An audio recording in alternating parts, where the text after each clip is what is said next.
Thank you very much. Really happy to be here. I appreciate you extending me this invitation to share IPv6 security topics with you. My name is Scott Hogg. I'm based in Denver, Colorado in the United States. So when we thought many years ago, we thought that scanning the internet, it was too big. There were too many addresses to scan all the things. But that's how a targeted attack actually takes place with some enumeration, some ping sweeps, some port scans, some recon NG, some assessment. If it's a targeted attack, the attacker is aiming for a particular destination. How do they find them on the vastness of the IPv6 internet? And back then, we assumed that the IPv6 internet was too big to make these large-scale ping sweeps difficult to perform. We thought that the address space was too immense, and even if the attacker knew a single /64 where a host was on, that even that would be too big. So if we did the math, we took 18 quintillion addresses. Even if we scanned on a local segment 1 million probes per second, not a stealthy scan, someone's going to notice that amount of traffic. 60 seconds per minute, 60 minutes per hour. You see, it's going to take many years, 584,000 years. Attackers are patient. They aren't that patient. So when Eric, Venk, and we wrote our book back then, we thought, well, this isn't possible. This is too large, to perform these. Well, now, fast forward 15 years, we've learned a lot, and the internet, has continued to evolve. So RFC 7707 was written in 2016. So we're starting to get a sense of how reconnaissance can be performed. And even at that point, we realized that land-based reconnaissance is trivial. If the attacker was on link or had compromised a machine on link, land-based reconnaissance is trivial. The attacker could do a variety of things. Simply just pinging ::1 might reveal some devices. The hacker's choice IPv6 attack toolkit, passive discovery 6, just sits there and listens to what's happening on a LAN. The attacker could generate packets that aren't even legitimate packets. Anything that elicits a response completes the reconnaissance successfully. So there were lots of methods that were described at this time for finding devices on a local network, and we thought that land-based reconnaissance was trivial, but we felt that even in 2016 that WAN-based reconnaissance, or where the attacker was one or more layer 3 hops away from the target destination, that even then we thought it was difficult to perform.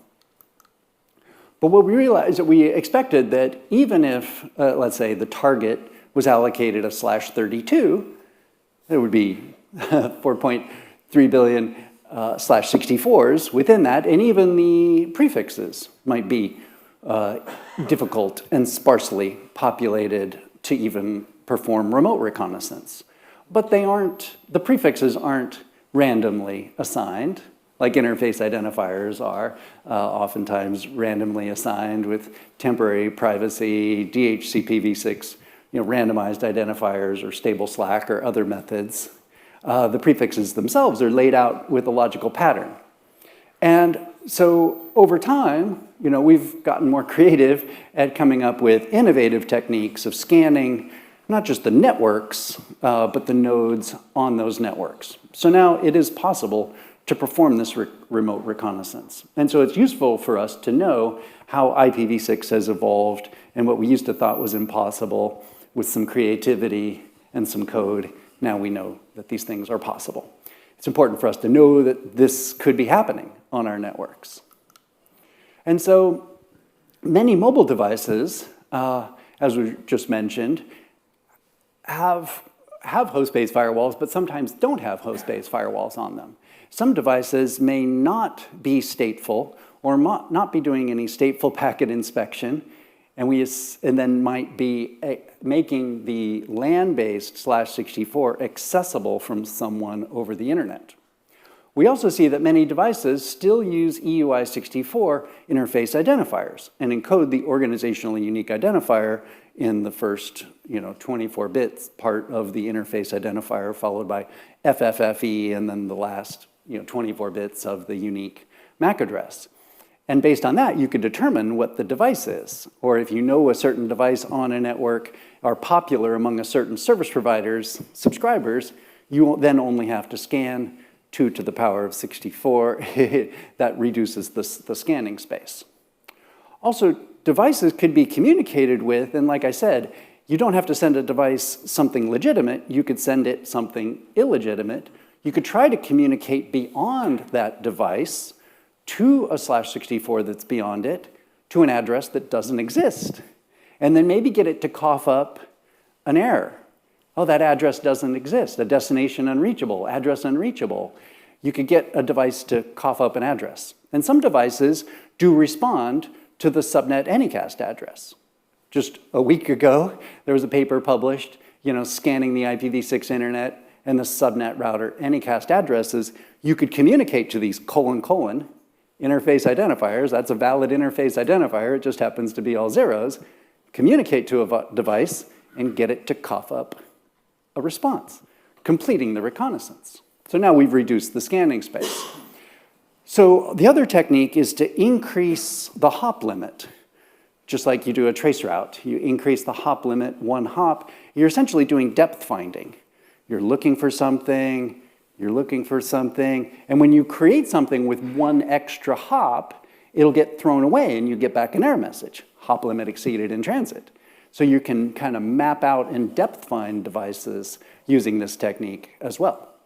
And so mobile devices that are set up for hotspot or tethering can sometimes be revealed with this technique.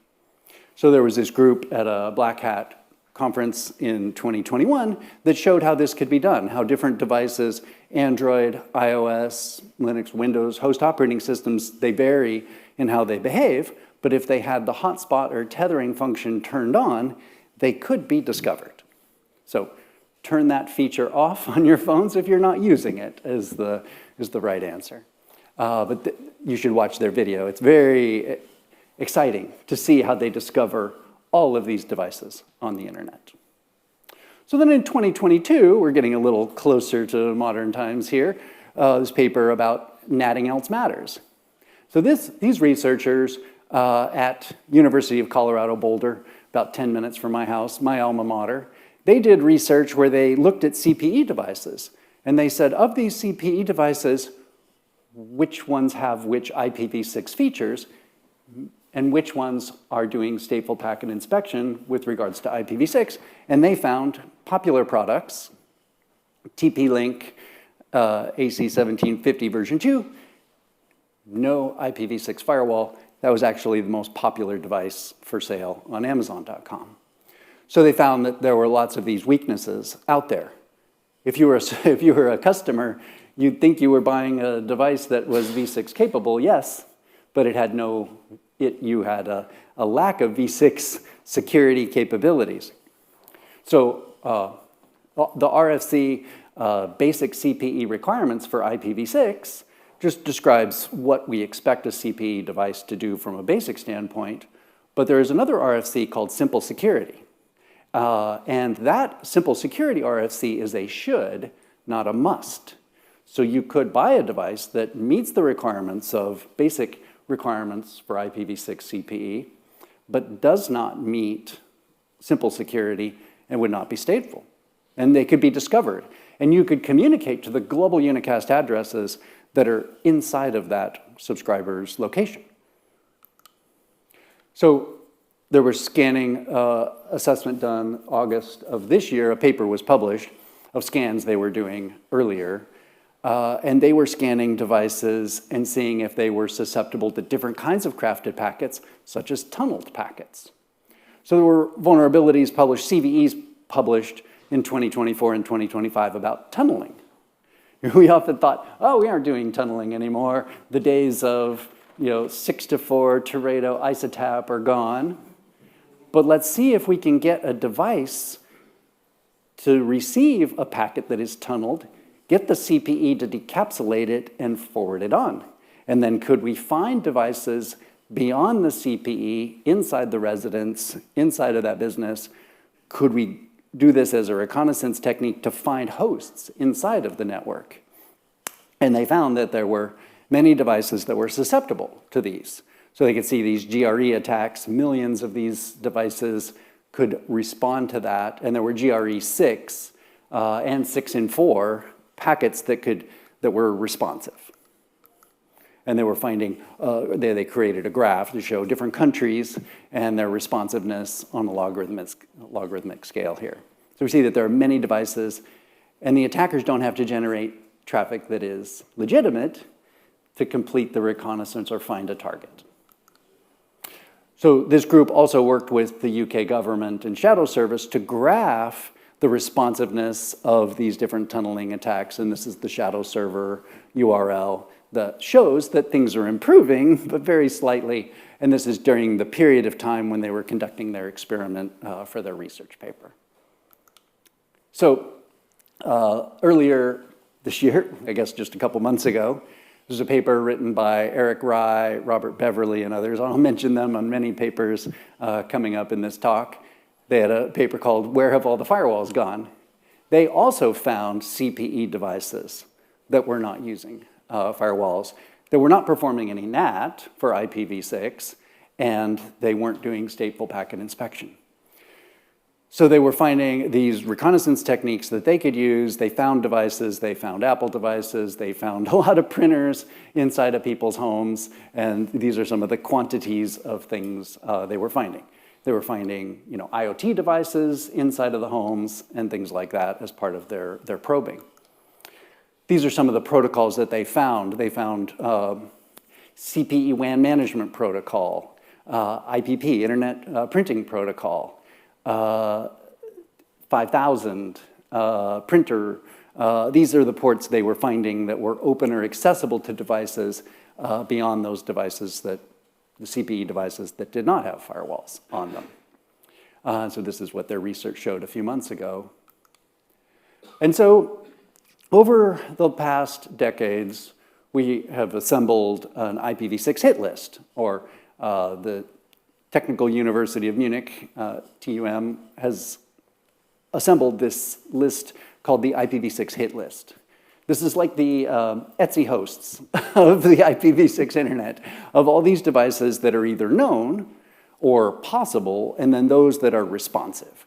And so they've taken this superset of hosts and they populate it. And you can register and get a larger set of this data. But you can see that over time, over the last, so many years here, the quantity of addresses on the hit list have gone up. And in fact, just within the last year, the number of addresses on the hit list have doubled. But then below, we normalize this. We remove addresses that have aliases, like a CDN provider may answer back that they have all the addresses, that all the addresses behind a router or a CDN device are responsive. That's not true. They're not all responsive by sending packets past a certain point. We also remove rogue DNS servers related to the Great Firewall of China. So we end up at the end with a list of addresses that are responsive. And I've validated that these addresses are responsive, using different tools, and you can reach out to these addresses. It's important to know that this list exists, and if you're an organization defending your organization from attackers, you would want to know if any of your addresses are on this list. But the addresses on this list may be things that are public. Your DNS servers, your mail servers, your web servers. If you put it in DNS, it can be found.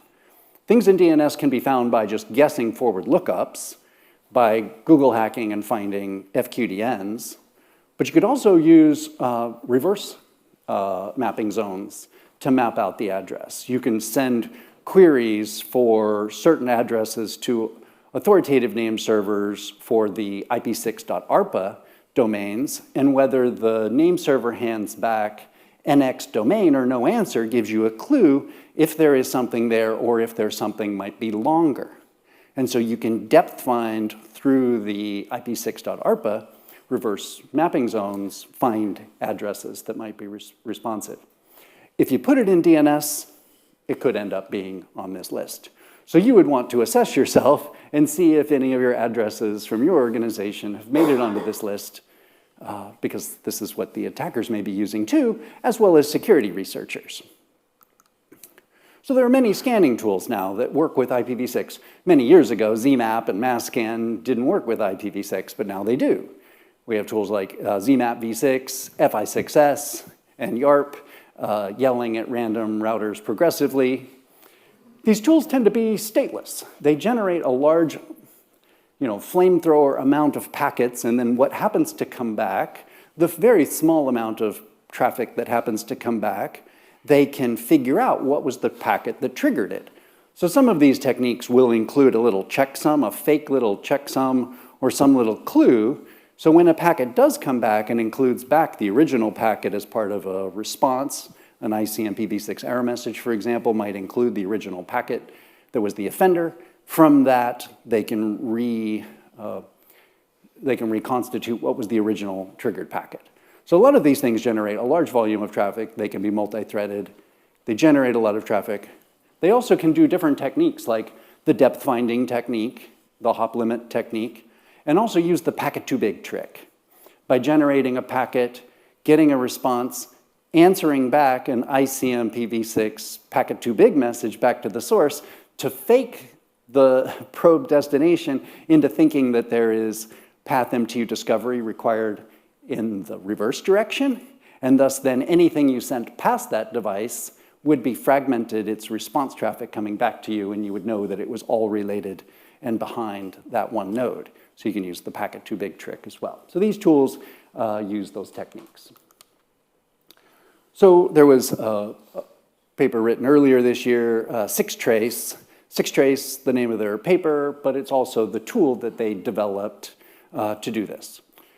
Oftentimes with these tools, they take in a seed value, a set of seeds of addresses that either are known to exist or responsive, like the IPv6 hit list, or also take in a list of addresses that they think might be responsive, feed that in with a seed list, do the active probing, see what comes back, feed that back into the algorithm, and iterate through that process to continue to improve through iterative rounds, refining the list and finding more and more destinations and targets.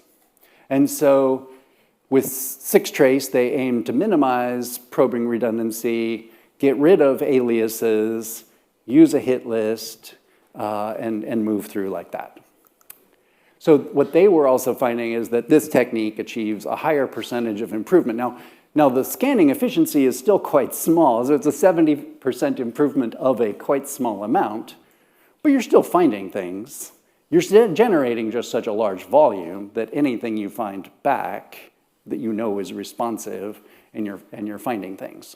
So 6trace compared to FlashRoute, YARP, they see that it was an improvement, even though it's a small one.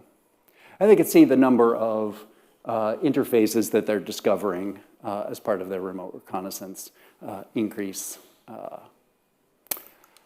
And so many years ago, back when we had RFC 7707, the idea was, so the entropy IP paper was written, and the idea here was that they said, well, addresses are not random. People have certain standards and styles of how they do IPv6 address planning, and they tend to follow common practices. Router is : 1. There's EUI64 addresses, and we know that would have FFFE at a certain place in the interface identifier. Addresses aren't necessarily random in the interface identifier, and also many addresses are in the low byte, : 1, : 2, : 3. Probably the administrator, the system administrator, probably just copied the last octet of the v4 address and just copied it into the last byte of the IPv6, the last hextet. So if it was 192.168.1.145, then it'd be 2001 db8 blah blah : 145. So you don't have to scan all the addresses. Or even in the prefix, there are certain places where it's oftentimes 0. So we can predict what addresses may be used and use that to further reduce the scanning space.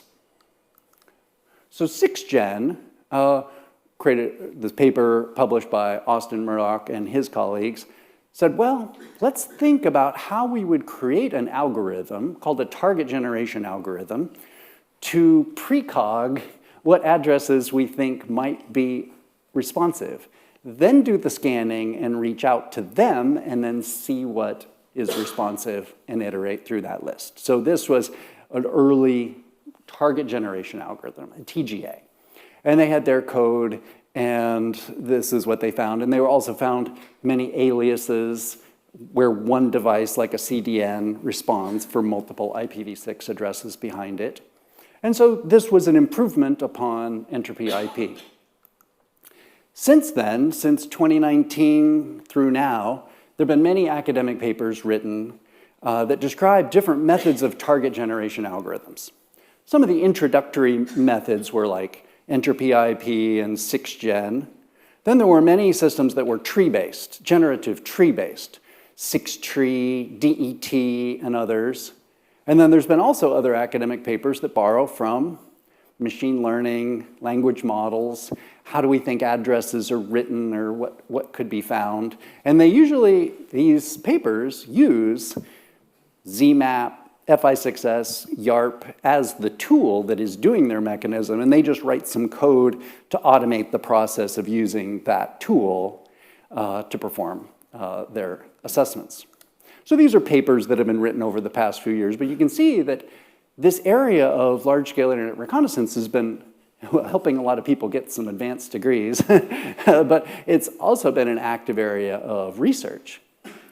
Well, the adversaries can read these papers too, and while many of these papers don't publish their code on GitHub, you can still read the pseudocode in their algorithm and reverse engineer and write automation on top of FI6S, YARP, ZMAP yourself. So these papers are academic papers, but we should assume that all of this is in the public domain and the adversaries know this as well. So Eric Rye and others were scanning CPE devices. Could we scan how certain service providers allocate prefixes to their subscribers? So here we're looking for hosts and networks and seeing, who uses which service providers use which DHCPv6 servers that may not be doing HA, that are doing split scope. How do they allocate prefixes to their subscribers? Is there an algorithm to that? And can we figure that out? Look at Charter Communications or Comcast in the US, and you see Vitel Group in Vietnam, pretty random. That graph looks better at the CPEs being randomized. So Eric Rye and Robert Beverly wrote this paper called IPvCU, where they would scan CPE devices and find devices that were using EUI64. If you knew the EUI64 address, then you know the OUI. And from that, you can reverse engineer the LAN address. So if you knew a device had certain address, then you know what its WAN MAC address is, and you know that for that particular vendor, Linksys, Belkin, D-Link, TP-Link, whatever, the LAN MAC address is going to be 1+, and the SSIDs are going to be -1 or -2+. Now let's feed that in to a war driving database and find the latitude and longitude of the geographical coordinates of where these devices are known. And even if we can't find one device, we know it was given this /64, and it's probably in this neighborhood. So you don't need to even know where you're at, they can get close. So we could find devices just by the fact that they're using EUI64. So 6th Sense was doing large amounts of internet scanning. They were finding lots of devices, and this was a paper written in 2024, but they were seeing their method here used a de-aliaser as their innovation, where they really focused on the de-aliasing and removing all of those devices that answered for all the addresses before they did their scanner. But they would also iterate through that process.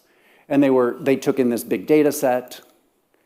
Also, when you do a large volume of scanning, you're not scanning all of the TCP port space. You're scanning just a few number of ports.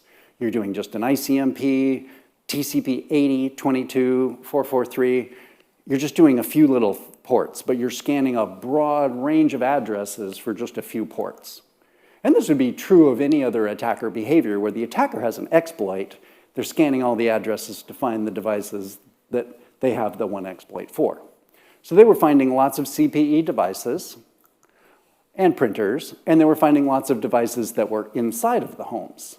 Switches, routers, printers, and so forth like that. They were also seeing IPP, CWMP, and other protocols like that. Akamai noticed this was happening. They wrote a paper about who's scanning the IPv6 internet space. They would observe this scanning behavior from certain sources. Some adversaries were scanning from a single 128-bit addresses. Some attacker or some scanning source may shard the traffic across an entire /32. So the source address of the scanning traffic could be coming from an entire /32. So if you know where this scanning traffic is coming from, you could put these on your block lists or put them in certain access lists. So they were saying, well, who was the most common scanners? They said, okay, 2 scanners in a data center in China comprised 70% of all the scanning traffic. One used a single 128-bit address, one used an entire /32. If you put those 2 entries on the top of your access control list and block those addresses, you block 70% of the scanning traffic at that time. Then a follow-up paper a couple years later for this paper exploring IPv6 scanning traffic, they found the same things. They used a dark net of traffic and looked for backscatter that was coming or looked for evidence of attackers that might be doing quad A forward lookup or reverse pointer lookup to discover devices inside of their networks, and they saw that it only took a couple of weeks before their addresses ended up on the hit lists. So they saw these were the ASs of this traffic that was being sourced. So more recent papers have noticed that it doesn't take very long before you start to advertise an IPv6 prefix into the default free zone before it gets discovered. Then you start to see your scanning traffic. So they would say that just between a few week period, they would advertise like a /32, and then a /36, then a /40, or more specifics over a course of a time, and they would see that attackers would notice that more specifics were being advertised, and then there would be scanning traffic towards those more specifics, triggered based on the BGP advertisements. And so this paper that was written a couple months ago also described that they're seeing that it doesn't take very long for someone to notice when you're starting to use an address, and then it will start to get scanning traffic. And they were also observing that lots of the scanning traffic was just using simple ports, ICMP, TCP, basic ports, but they would see that it would be discoverable as soon as they started to advertise the address, as soon as they started to put it in DNS, that it would get picked up, and then it would start to get scanning traffic, and it would eventually, those addresses would appear on a hit list. So this is what they were seeing, is it doesn't take much time for the attackers to notice that new things are being added to the IPv6 internet. So it's important for us to know that there are tools that can perform this internet scanning. We used to think it was impossible. There are tools, there are techniques, there are algorithms. We know them, they're published in academic papers, and our adversaries know these techniques as well. And this probing is actively taking place today, and you will see it on your internet perimeters. These were a couple papers I wrote a couple years ago, but you can see that there's a lot happened in just the last 2 years in this realm. So we need to know that this is happening. We know that the internet is not too big to scan. We should develop a security strategy now because we are using IPv6, so it's important to be proactive. We can use these techniques proactively on ourselves to assess ourselves. You could use these techniques and these tools to scan your own networks. You know what networks might be responsive. You scan those yourself. You could hire a security firm, talk to David Kennedy and Reconnaissance. They can help you assess your perimeter security. So you want to have visibility. You want to have knowledge. You want to have visibility. You want to be proactive. And you might use these tools yourself and use a risk-based approach to manage IPv6 security. So these are these free certifications that I have available. If you want to take those, they were mentioned earlier. And there's some other stuff on my website if you're interested in IPv6. Here's my contact information. Okay, thank you. Thank you, Scott. I think we've got time for one very quick question. Oh.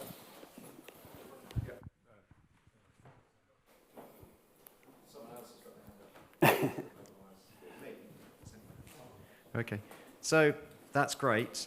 Clearly, 7707 needs maybe a bit of an update. Or maybe we could live in Montana where it seems no one does drive-bys. That could be an option. But my question for you is, you had some advice on the last slide, but what do you think from a protocol point of view you might do creatively with IPv6 to maybe use the agility of addresses that's possible? Maybe there's something you could do from a protocol point of view to make IPv6 inherently better at being more resilient to that type of attack. I'd say in the IETF, the recommendation to make simple security a must, not a should, might be a recommendation, because right now it's optional for a CPE. But any consumer would not want to buy an IPv6 CPE device and have no security whatsoever in it and have the vendor opt out. Two, we could really have a push to get rid of EUI64, to remove that as a method and focus more on randomized interface identifiers as well. We could also rotate the addresses, the client addresses, faster. We could move to a system that rotates the addresses in a way that treats them more like ephemeral keys and less like a permanent address. We could do this on the server side with serverless addressing type techniques. We do this on the client side with temporary and privacy and addresses as well. Those are another thing to avoid detection. Frequency hopping, spread spectrum, change your addresses, the attacker can't find you. Thank you, Scott. Thank you.